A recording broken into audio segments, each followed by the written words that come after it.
বিসমিল্লাহির রাহমানির রাহিম। সূরা ৬ আল আনাম, আয়াত ৩৩। তাদের কথাবার্তায় তোমার যে দুঃখ ও মনোকষ্ট হয় তা আমি খুব ভালোভাবেই জানি। তারা শুধুমাত্র তোমাকেই মিথ্যা প্রতিপন্ন করছে না, বরং এই পাপিষ্ঠ জালিমরা আল্লাহর আয়াতসমূহকেও অস্বীকার ও অমান্য করছে। আয়াতের তাফসীর। আমি অবশ্যই জানি যে তারা যা বলে তা তোমাকে নিশ্চিতই কষ্ট দেয়। আসলে তারা তো তোমাকে মিথ্যাবাদী বলে না, বরং অত্যাচারীগণ আল্লাহর আয়াতকে অস্বীকার করে। এক নবী করিম সাল্লাল্লাহু আলাইহি ওয়াসাল্লাম কে কাফেরদের মিথ্যা ভাবার কারণে যে দুঃখ কষ্ট তার হতো তা দূরীকরণের এবং তাকে সান্ত্বনা দেওয়ার জন্য বলা হচ্ছে যে এই মিথ্যা মনে করা তোমাকে নয়, তোমাকে তো তারা সত্যবাদী ও বিশ্বাসী মনে করে, বরং প্রকৃতপক্ষে তারা আল্লাহর আয়াতসমূহকে মিথ্যা মনে করে এবং এটা একটি মস্ত বড় জুলুমের কাজ তারা করছে। তিরমিজি ইত্যাদির একটি বর্ণনায় এসেছে যে আবু জাহল একদা রসূল সাল্লাল্লাহু আলাইহি ওয়াসাল্লাম কে বলল, হে মুহাম্মদ, আমরা তোমাকে নয়, বরং তুমি যা নিয়ে এসেছ সেটাকে মিথ্যা মনে করি। তার উত্তরে এই আয়াত অবতীর্ণ হয়। তিরমিজির এই বর্ণনা সনদের দিক দিয়ে দুর্বল হলেও অন্য সহিহ বর্ণনা দ্বারা এ ব্যাপারের সত্যতা প্রমাণিত হয়।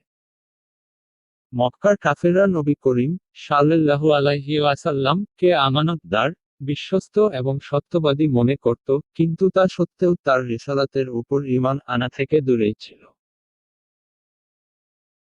বর্তমানেও যারা নবী করিম সাল্লাল্লাহু আলাইহি ওয়াসাল্লাম এর উত্তম চরিত্র, গুণ ও কৃতিত্ব, তার অমায়িক ব্যবহার এবং তার আমানত ও বিশ্বস্ততার কথাকে গা মাথা দুলিয়ে বড় মোহিত হয়ে বর্ণনা করে এবং এ বিষয়ের উপর সাহিত্য শৈলী ভাষায় ও চমৎকার ভঙ্গিমায় বক্তৃতা, নাত ও গজলও পরিবেশন করে, কিন্তু রসূল সাল্লাল্লাহু আলাইহি ওয়াসাল্লাম এর আনুগত্য ও তার অনুসরণ করার ব্যাপারে কুণ্ঠাবোধ ও শৈথিল্য করে।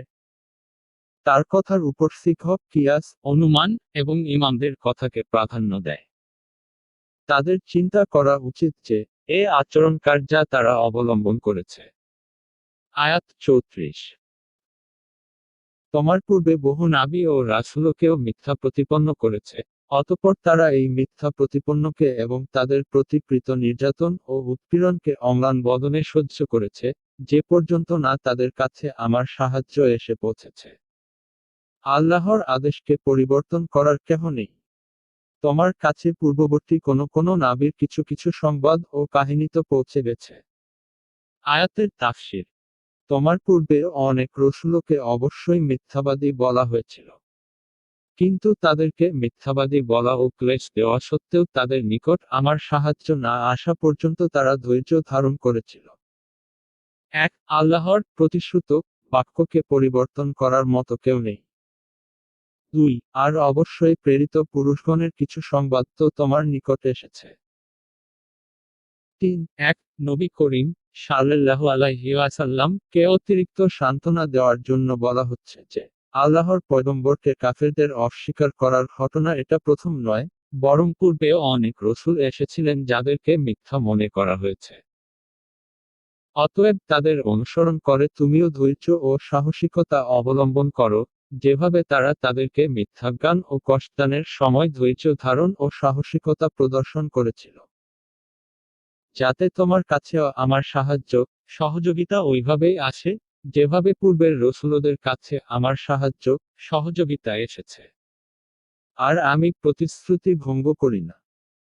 আমার তো প্রতিশ্রুতি দেওয়াই আছে, অবশ্যই আমি আমার রসূলদের এবং ঈমানদারদের সাহায্য করব। সূরা মুমিন 40-51। আল্লাহ লিখে দিয়েছেন যে আমি ও আমার রসূলগণ অবশ্যই বিজয়ী হব। সূরা মুজাদালাহ 58-21। অনুরূপ দেখুন সূরা সাফফাত 37-171-172। 2 সুতরাং তার এই প্রতিশ্রুতি সুসম্পন্ন হবে যে তিনি সাল্লাল্লাহু আলাইহি ওয়াসাল্লাম কাফেরদের উপর বিজয়ী হবেন এবং হয়েছেও তা। 3 যার দ্বারা এ কথা পরিষ্কার হয়ে গেছে যে প্রাথমিক পর্যায়ে তাদের সম্প্রদায়রা তাদেরকে মিথ্যা প্রতিপন্ন করেছে, তাদেরকে কষ্ট দিয়েছে এবং তাদের জীবনকে সংকীর্ণ করে তুলেছে, কিন্তু পরিশেষে আল্লাহর সাহায্যে বাঞ্ছিত সফলতা এবং চিরন্তন মুক্তি তাদের ভাগ্যেই জুটেছে। আয়াত 35। আর যদি তাদের অনাগ্রহ ও উপেক্ষা সহ্য করা তোমার কাছে কঠিন হয়ে পড়ে তাহলে ক্ষমতা থাকলে মাটির কোনো সুড়ঙ্গ পথ অনুসন্ধান করো অথবা আকাশে সিঁড়ি লাগিয়ে দাও। অতঃপর তাদের কাছে কোনো নিদর্শন নিয়ে এসো। আল্লাহ ইচ্ছা করলে তাদের সকলকে হিদায়াতের উপর সমবেত করতেন। সুতরাং তুমি অবুঝদের মতো হলো না। আয়াতের তাফসীর।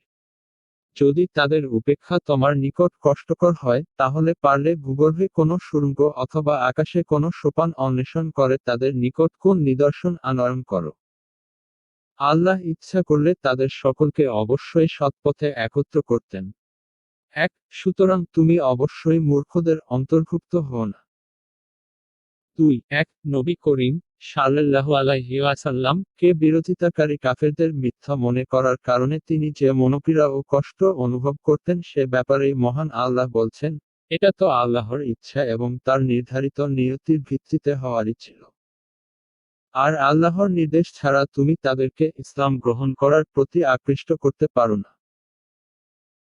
এমনকি যদি তুমি ভূতরে কোনো সুড়ঙ্গ বানিয়ে অথবা আকাশে সিঁড়ি বা মই লাগিয়ে সেখানে থেকে কোনো নিদর্শন এনে তাদেরকে দেখিয়ে দাও, তাহলে প্রথমত এরকম করা তোমার পক্ষে সম্ভব নয়।